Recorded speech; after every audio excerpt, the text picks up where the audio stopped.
Hi there! It's good to see you. Welcome to Arts and Crafts with Miss Kyla. That's me. I'm an artist and teacher coming to you from Southern California, and I'm so excited to get to work with you through Encore. Just a few things before we get started. Before you start any new arts and crafts project, it's important to get organized. So we want to make sure our space is okay for us to work in.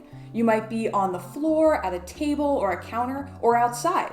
Wherever you are, it's probably a good idea to cover your workspace with a tablecloth or a big piece of paper. That'll make cleanup just that much easier. For this project, you might want to use scissors, glue, or other craft supplies around your space.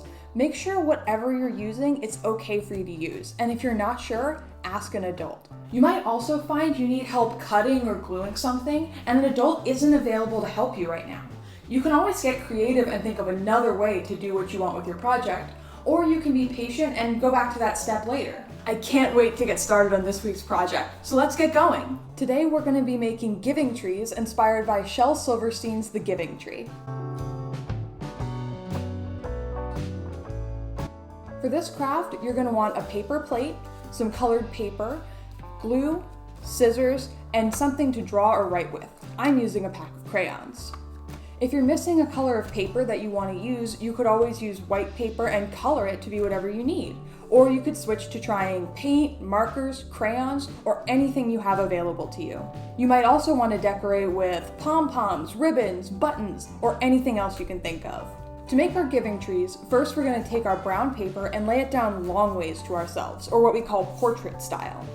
Then we're going to take our hand like this and lay it down flat on the paper.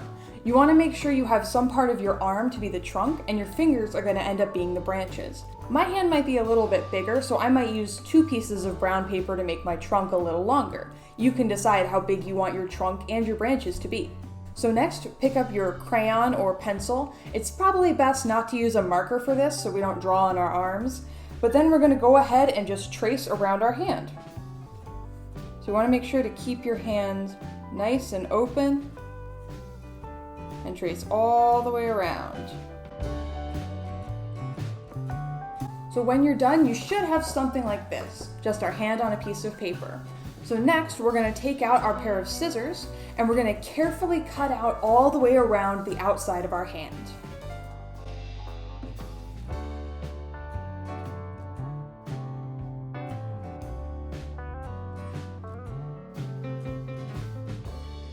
When you're done cutting out your hand, go ahead and set that aside and make sure to recycle or throw away any scraps you've made. Next, we're going to grab our paper plate to turn it into the top of our tree. You could use cut paper, markers, paint, or any method you want to make this work. I'm going to be using cut paper. So for this, I'm going to get out a piece of green paper and I'm going to lay it side to side, or what we call landscape. Then I'm going to take my paper plate and lay that on top. And with my trusty crayon, I'm going to trace around the outside of the plate.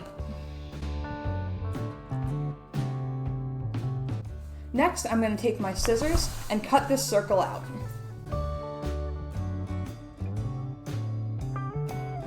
Once I've cut out my circle, I'm going to glue it to the front of my plate. When you're gluing paper, it's best to use a glue stick, and you don't need very much glue at all to make it work.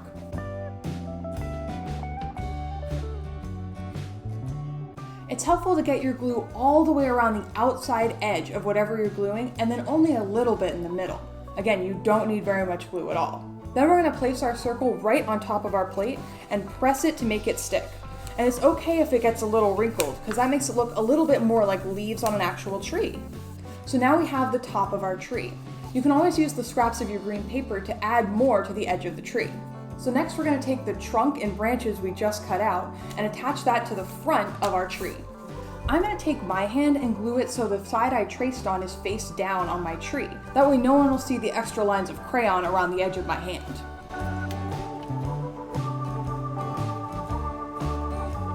Then you're going to take your hand and glue that right onto the front. Alright, so now you should have a little tree. So now we're going to decorate our trees however we want. You can do this with ribbons, feathers, markers, anything you can think of. You could draw fruit or little creatures that live in the tree, or even something stuck in its branches. What do you think might be in your tree? While we were working on this, let's listen to our story for today. I'm going to have my assistant Quill take over for me. Quill? All right, Miss Kyla. Hi friends, my name's Quill, and I'm going to be helping Miss Kyla read today's story, The Giving Tree by Shel Silverstein. I love this story, and I'm so glad I get to share it with you. The Giving Tree by Shel Silverstein. Once there was a tree, and she loved a little boy. And every day the boy would come, and he would gather her leaves and make them into crowns and play king of the forest. He would climb up her trunk and swing from her branches and eat apples. And they would play hide-and-go-seek. And when he was tired, he would sleep in her shade. And the boy loved the tree very much, and the tree was happy. But time went by, and the boy grew older. And the tree was often alone. Then, one day, the boy came to the tree, and the tree said, "Come, boy, come and climb up my trunk and swing from my branches and eat apples and play in my shade and be happy." "I am too big to climb and play," said the boy. "I want to buy things and have fun. I want some money. Can you give me some money?" "I'm sorry," said the tree, "but I have no money. I have only leaves and apples. Take my apples, boy, and sell them in the city. Then you will have money and you will be happy." And so the boy climbed up the tree and gathered her apples and carried them away, and the tree was happy. But the boy stayed away for a long time, and the tree was sad. And then one day, the boy came back, and the tree shook with joy. And she said, "Come, boy, climb up my trunk and swing from my branches and be happy." "I am too busy to climb trees," said the boy. "I want a house to keep me warm." He said, "I want a wife, and I want children, and so I need a house. Can you give me a house?" "I have no house," said the tree. "The forest is my house, but you may cut off my branches and build a house. Then you will be happy." And so the boy cut off her branches and carried them away to build his house. And the tree was happy. But the boy stayed away for a long time. And when he came back, the tree was so happy she could hardly speak. "Come, boy," she whispered. "Come and play." "I am too old and sad to play," said the boy. "I want a boat that will take me far away from here. Can you give me a boat?" "Cut down my trunk and make a boat," said the tree. "Then you can sail away and be happy." And so the boy cut down her trunk and made a boat and sailed away. And the tree was happy, but not really. After a long time, the boy came back again.